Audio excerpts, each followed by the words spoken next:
विश्वे देवानो अद्य स्वस्तये वैश्वानरो वसुरग्निः स्वस्तये देवा अवन्त्वरिभुवः स्वस्तये स्वस्ति नो रुद्रः पात्रं हसः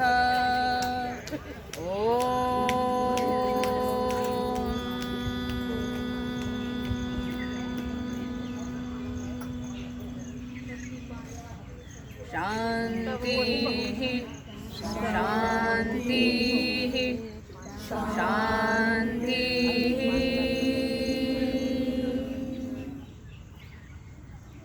इस मंत्र में समस्त देवताओं से कल्याण की कामना की। विश्वे देवा नो अद्या स्वस्तये, समस्त देवता आज मेरा कल्याण करें। प्रतिदिन ये ऋषि आकांक्षा करता है कि समस्त देवता हमारा कल्याण करें। दूसरी पंक्ति में कहा गया है वैश्वानरो वसुरग्नि, अग्नि देवता हमारा कल्याण करें।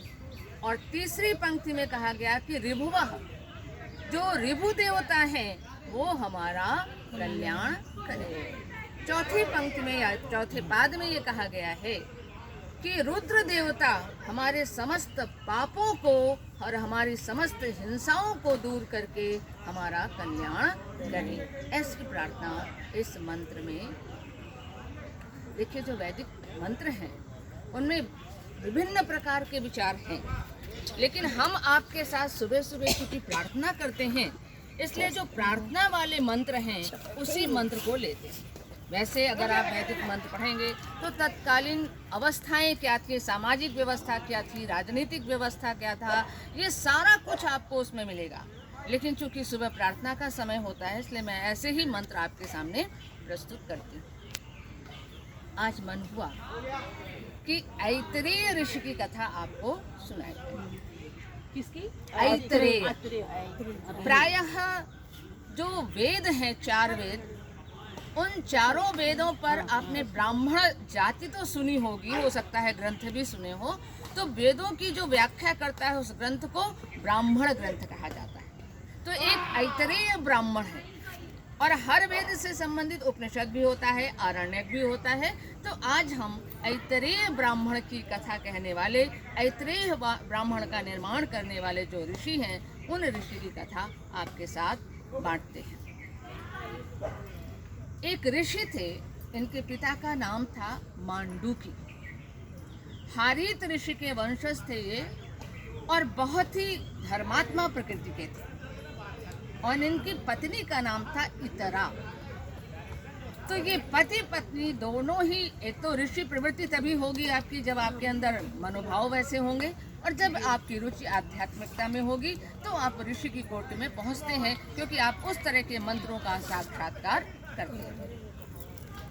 तो मांडूक ऋषि जो थे और उनकी पत्नी इतरा दोनों बहुत धार्मिक थे और परमात्मा की आराधना करते हुए बहुत आनंदित होते थे, बहुत प्रसन्नता से रहते थे। एकमात्र उनको कष्ट ये था कि उनकी कोई संतति नहीं। तो जब उन्होंने बहुत ईश्वर की आराधना की तो उन्हें एक पुत्र प्राप्त हुआ और उस पुत्र को माता के ही नाम से, माता का नाम इतरा था तो पुत्र को ऐतरेय, इतरा का पुत्र ऐतरेय, ऐतरेय नाम से पुकारा जाने लगा और लोग जानने लगे। वह बच्चा जब बोलने के लायक हुआ तो उसने सबसे पहले वासुदेव शब्द का उच्चारण, परमात्मा के नाम का उच्चारण किया, वासुदेव। और वासुदेव वासुदेव वो उसी को रटता रहता था। अवस्था उसकी 8 वर्ष की हो गई, पर उसके अलावा दूसरा शब्द वो जानता ही नहीं था। सिर्फ वासुदेव का आराधन करता था और उसी नाम का उच्चारण करता था। तो जब 8 वर्ष का हो गया तो उसके पिता ने सोचा कि अब इसका उपनयन इत्यादि करके इसको वेदाध्ययन में लगाना चाहिए। तो उन्होंने उसका संस्कार भी कर दिया। संस्कार करने के लिए वेदाध्ययन कराने लगे, लेकिन उसको कुछ दूसरा कुछ समझ में ही नहीं आता, सिवाय वासुदेव वासुदेव। बहुत दिन करते करते करते ऋषि जो हैं वो परेशान हो गए और फिर उनको लगा ये जड़ है, इसको वासुदेव के अलावा कुछ समझ में नहीं आता, तो मैं क्या करूं। तो दुखी भी हुए, आक्रोशित भी हुए। फिर उन्होंने दूसरा विवाह, और जो दूसरी पत्नी थी उस पत्नी से कई संतान इनकी हुई, और वो सारी संतान जैसे जैसे बड़ी हुई तो वेदाध्ययन इत्यादि करने में जो ऋषि कुल की परंपरा है उस सब का वो पालन करने लगी। तो उससे इनको बहुत प्रसिद्धि मिली कि इनके बच्चे इतने श्रेष्ठ हैं, इस तरह का अध्ययन करने वाले हैं। तो स्वाभाविक है कि जब बच्चे अच्छे हुए तो उस पत्नी की ओर इनका रुझान बढ़ गया और वो पत्नी इनको ज़्यादा महत्वपूर्ण लगने लगी। स्वाभाविक है, अगर दो लोग हैं, एक का ज़्यादा वर्चस्व है दूसरे का नहीं है, तो मन में थोड़ी पीड़ा होती है। और ये जो आपके ऐतरेय थे जो मंदिर में बैठकर किसी एकांत स्थान में बैठकर वासुदेव वासुदेव अध्ययन किया करते थे। तो माता को पीड़ा भी हुई, और पीड़ा में से दुख के साथ, उस पीड़ा या उस दुख के साथ वो उस अपने बच्चे के पास पहुंची, और उसमें आक्रोश भी है, पीड़ा में आक्रोश भी मिश्रित रहता है।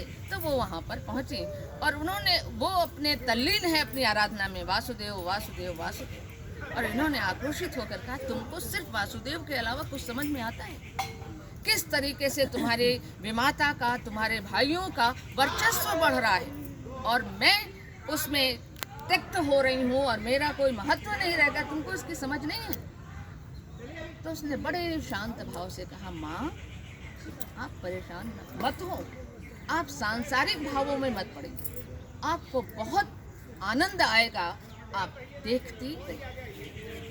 माता पुत्र का जो ये संवाद हो रहा था, तो वासुदेव मंदिर में था, वो वासुदेव को भी हुआ कि अब मुझे प्रकट होना चाहिए, और वो प्रकट हुए और उनको देखकर माता भी अभिभूत और बेटा भी, दोनों बहुत परम आनंदित। तो उन्होंने कहा कि देखो इतरा, तुम्हारा ये बेटा समस्त विद्याओं में पारंगत होगा, स्वतः इसको सारी चीज़ें स्फूर्त हो जाएंगी, तो तुमको उसकी चिंता करने की आवश्यकता नहीं है।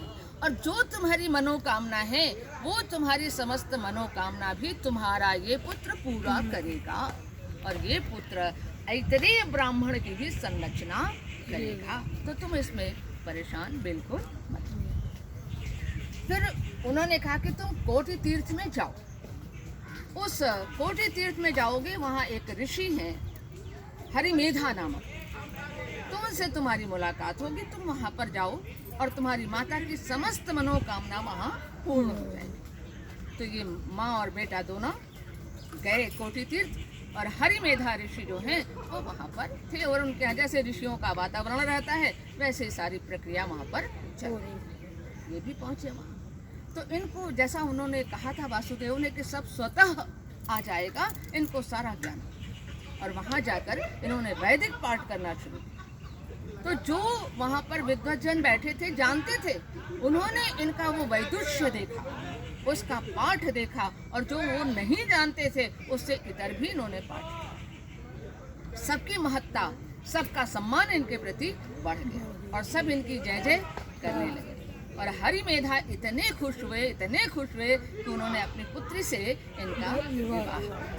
तो देखिए माता की क्या इच्छा होती है, माता की इच्छा कि मेरा बच्चा जो है वो विद्वान बने, और उसका विवाह भी हो गया, फिर उसकी संतति भी हुई, और फिर इन्होंने ऐतरेय, इनका जो भी देखा हुआ मंत्र था वो ऐतरेय ब्राह्मण के नाम से जाना जाता है। तो ईश्वर की कृपा कैसे होती है प्रत्यक्ष देखने को मिलता है। इसलिए शांत भाव से अपने गंतव्य की ओर, अपने मार्ग की ओर बढ़ना चाहिए, किसी के उपेक्षा को या किसी के निंदा को नहीं देखना चाहिए।